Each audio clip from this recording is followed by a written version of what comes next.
What's up, y'all?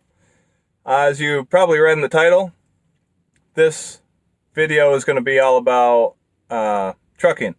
Is it something you want to do?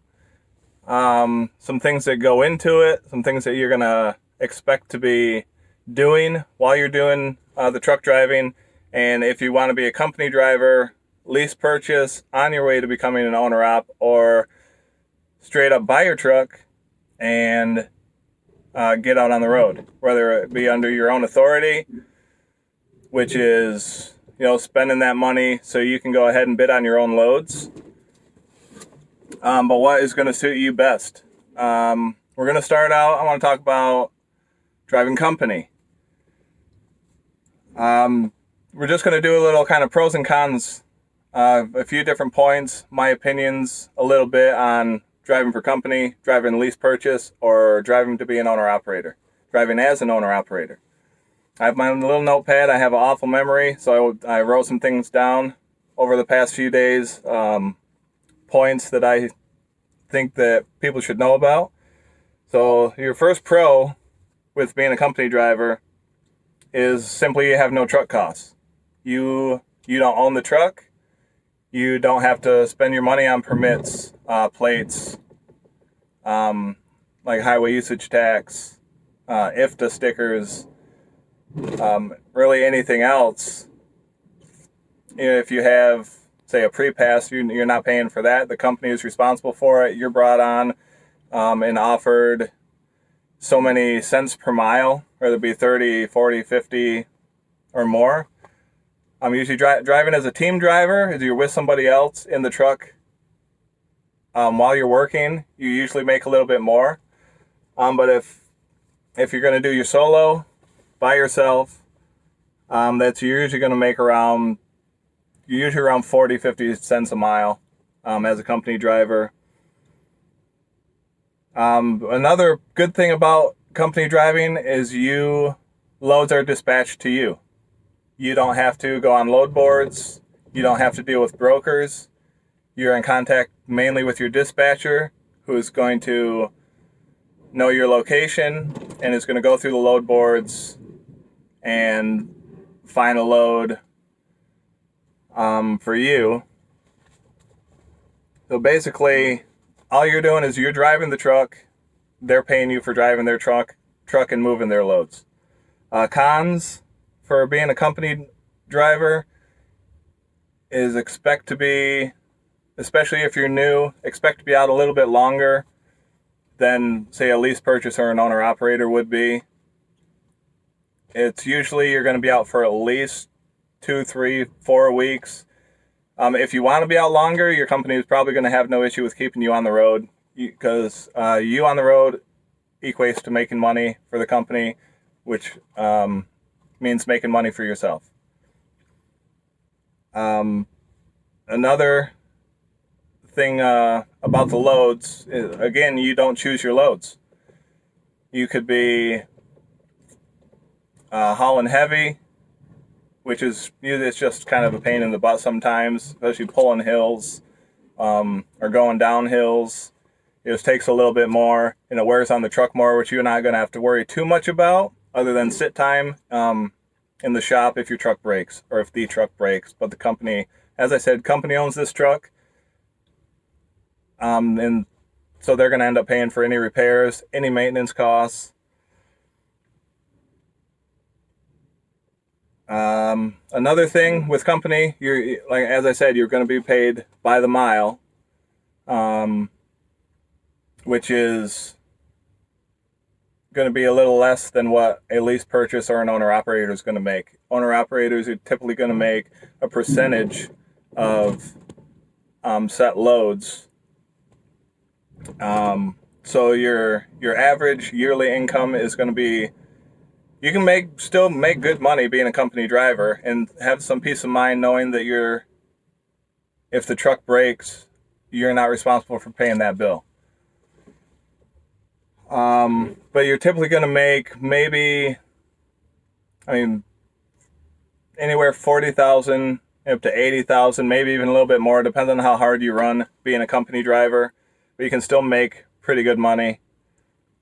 And again, one of the cons is that home time. If you need to get home, if you have children at home that you really need to see, that's going to be a little bit of an issue. Being, again, as I stated before, you're on the road, you're making money. When you're sitting at home, the company wants you on the road. They want you. They still have truck payments they need to make on the truck. They have insurances they need to make on your truck. And you not working is not earning the money to pay those bills for them. We can move on to lease purchase, which I've done, but I did it in a good way where I actually knew the person personally, the owner of the company that I was lease purchased from. I did a five-year lease on my truck. I ended up paying it off. But let's just do some of the pros and cons. Start off with the pros. Like I said, I'm sorry, I keep looking down. I'm looking at my little notepad here. You're paid more as an owner-operator. Some companies, if you're leased, you may have a little more choice in the loads you're taking or when you want to be home. Because you are, in a sense, you're an owner-operator because you're paying for that truck that you're driving. You're taking responsibility over the truck and the money it makes. The company you're working through could have you being dispatched on the loads by some of their dispatchers. But just the way it pays out is going to be different. You're going to make some more off the top. Sorry, the truck keeps shaking because I'm getting unloaded and reloaded. I want to do this video, and I want to keep it fairly short, but get through all the points that I feel need to be covered and things that you should think about when considering driving truck if you're going to drive company, owner, operator, or lease purchase. And again, with some lease purchase, so you're basically an owner operator, so you could be responsible for finding your own loads, which means picking kind of the locations you go. A lot of people don't like to run East Coast. When you're driving company, you might have to do East Coast, whether you want to or not. Especially in say the winter times, running through the mountains, whether it be Appalachian or over in the Rocky Mountains. Being an owner-operator lease purchase, you have a little bit more control over not having to go to a place where you might have to throw chains or have issues with icy roads, in a lot of snow and cold.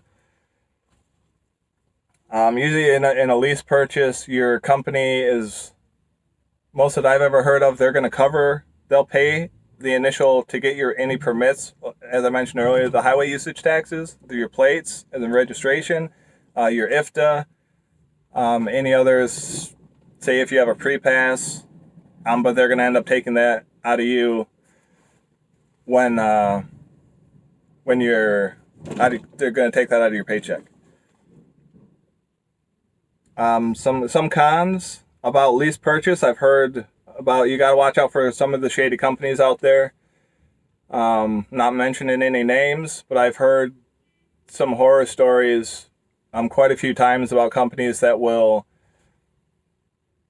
let you kind of do your thing, get through the lease most of the way into the final year.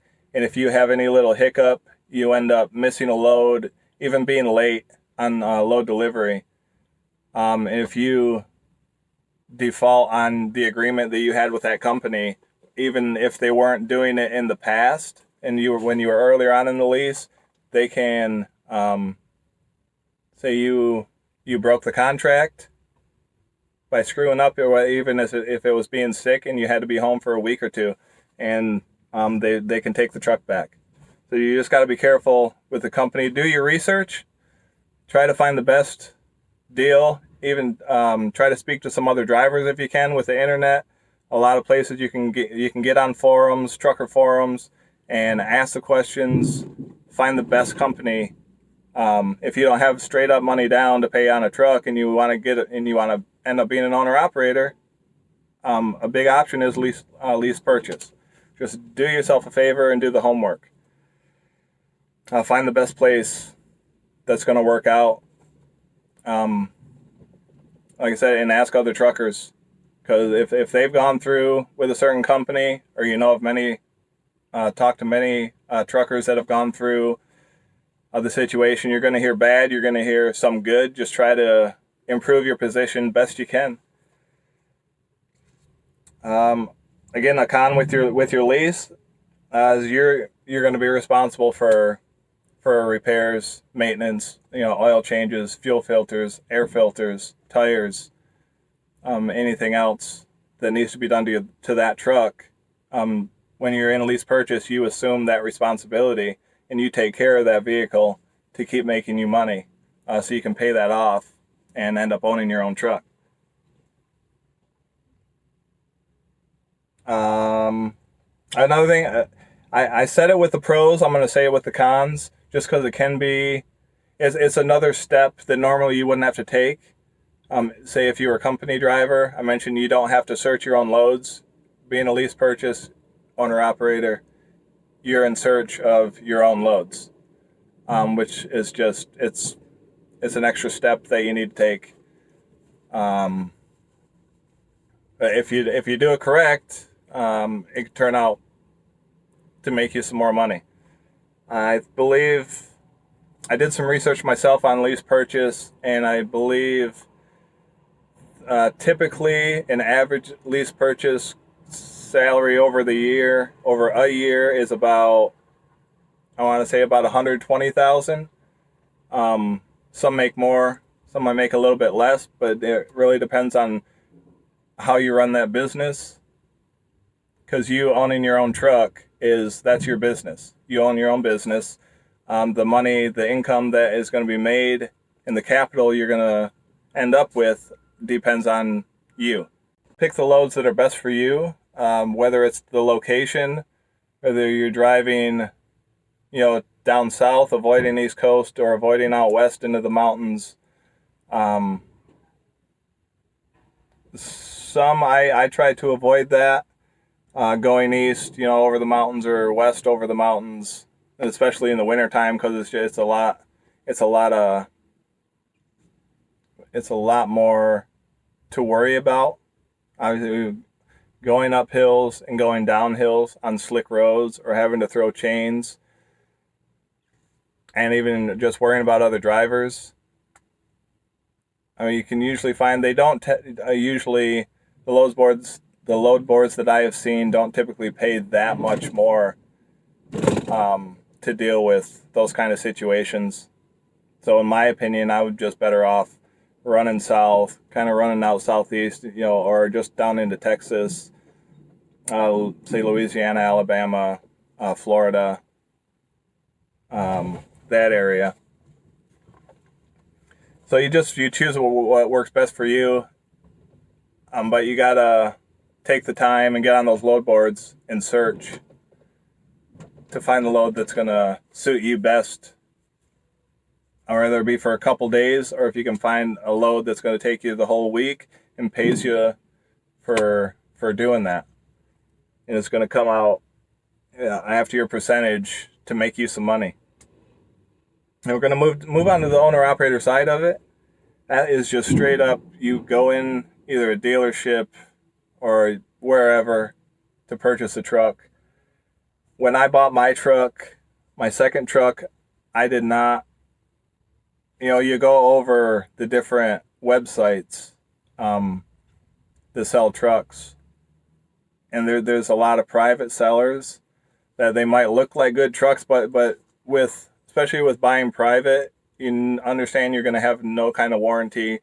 Most private sellers, you're buying the truck as is. So if you get 10 miles down the road and the drive shaft falls off, or the motor blows up, I mean, those are kind of worst case scenarios, but that you paid for the truck.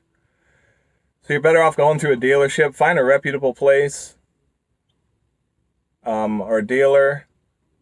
I was able to find, I had to go a few states away to buy my truck, but I found one with a warranty. Anyway, a reputable dealer. You're going to be better off looking for a truck that has, say, an APU, and preferably one that has had an APU for the entirety of its life. Because if you end up with a truck, especially with the newer trucks that have the DPF system, that run the diesel exhaust fluid, that cleans up your exhaust output, is burning off some of the bad stuff the bad stuff that's going into the environment and knocks it down. But you have a filter in the truck that'll burn off at high temperatures. If you end up buying a truck with no APU, most of them have an auto shutoff on them that won't allow them to run for more than 5 minutes or so. Even in my truck, I can do the auto start stop, which is once I turn it on, if the batteries get low, say if it's running the APU, it's an electric APU in this truck, which isn't ideal, but it's better than nothing. And the batteries get low, the truck will crank itself up, run for, sometimes it seems like it's only about an hour. They run about an hour and a half. It'll charge those batteries back up. But to have a truck idle for a long period of time is terrible for these motors with the DPF system. Because you're sitting, idling, running, so the truck's not running hot enough. You're going to build up a lot of soot in that DPF filter that can cause problems and cause you to do a lot of parked regens, which is to hit that button, sit for usually half an hour to 40 minutes, 45 minutes, and let the truck get up to temp and get hot and burn all that soot off of your DPF filter. But again, just do the homework, find out what's best for you, what's best for your money, and so you can stay on the road and keep making yourself money. But a couple of the pros with being an owner operator is basically it's just your freedom of choice. It's your truck. It does what you want. You are not you're not having your shoulder looked over. You're your own boss.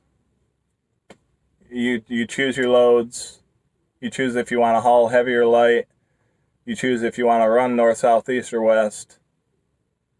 And that's the big thing is the freedom to choose when you go out, when you're home, if you want to be home, depending on the company you're with. Even if you're on with a lease, I mean, they don't care if you're sitting at home when they don't have to pay your insurance, your truck payment, or any of that. Is better for them if you are working because you're making whatever company you're leased onto. Again, with the cost it's the same with lease purchase. Like I said, you're basically an owner operator. You're just leasing and paying off your truck. But as an owner operator, even if you pay your truck up front, cash, paid off, you still have your registration, which isn't normally cheap. It's usually close to about $2,000 a year. You have to pay, your IFTA, for your IFTA stickers. You're in an international fuel tax agreement. Your highway usage tax, which is your HUT sticker, and any other costs that come about. That's another thing. When I bought my truck, one of the first things I did as I walked around and looked at the outside of it, I checked the tires on it. I was promised virgin rubber, which means no retreads. And there were 2 or 3 retread tires on this truck when I initially looked at it. And I said, nope, not doing retreads. You promised virgin tires. So they stuck it back in the shop, put not retreads. They put virgin rubber, brand new tires back on the truck. But again, you're responsible for everything. Whether it be your $22.90, which is taxes. Trying to think of if there's anything else. Of course, there's going to be something else that I'm not thinking about. But the main thing is just figure out what. Oh, another thing about I also did some some checking into what's the average income of an owner-operator. Average owner-operator, since the internet is all truthful, I believe it said it was around $199,616 on average as an owner-operator, but that is money you're bringing in. Again, you're covering your own fuel, which if you're running every day, even with say 100-gallon tanks, you're probably going to have to fuel at least every other day. And if you're pushing it down to less than a quarter a tank, you're probably going to spend at least 4 to 5, if not a little bit more, on your fuel daily, at least every other day, if not daily. So understand that there's money that you do have to push. It's not like you go, hey, look, I could make $200,000 in a year, but understand that there is a pretty good chunk of that you're paying out in fuel to just be able to operate legally and keep the truck moving down the road, making that money, getting them loads in. So that was just a few quick things I wanted to say. I know in the trucking industry, they're bringing on a lot of new guys and girls, men and women, every single day. The world is expanding. There's more and more people, and there's always a big need for truck drivers to move the essential things that we need, and a lot of things we don't really need, but luxury items, just to move them across the world, across America. So anybody starting off, thinking about going to school to get your CDL, it's just a couple things you may not know that you should know. So coming to the end of this, before I forget, I wanted to ask you to subscribe to my channel and look for any more these informational videos, tips videos, little tricks that you come across and that you figure out, that I've figured out in the 12 years that I've had my CDL. So hit the subscribe button, hit the like button. That helps me tremendously. I appreciate it. Don't forget to share. If there's anybody out there that you know of that is considering being a truck driver and this information might help them, share it with them. And hit your notifications so you know when my next video is coming out. Thanks. Be safe.